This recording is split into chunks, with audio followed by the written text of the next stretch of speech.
Sasa tukachukua hatua, tukakuja mpaka Kiambu Police Station, tukaelezewa vile mambo iko. Kijana wa miaka 25 amejinyonga na msichana alikuwa miaka 21.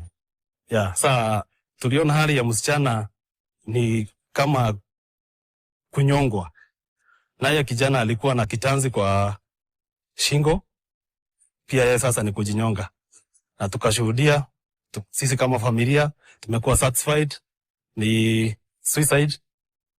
Na ile kitu tunaweza taka kusema ni hii mambo ya vijana wadogo.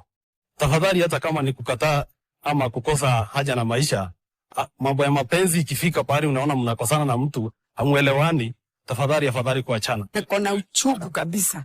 Unasikiaje? Uchungu.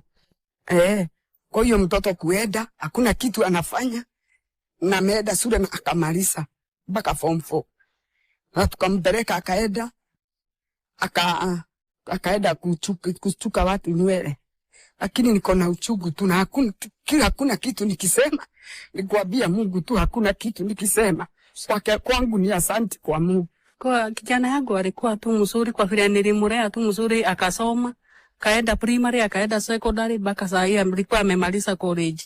Sasa alikuwa anafanya biashara.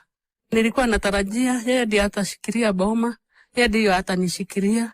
Lakini kwa vile ameenda, nasema tu Mungu alifanya kile aliona ni mzuri.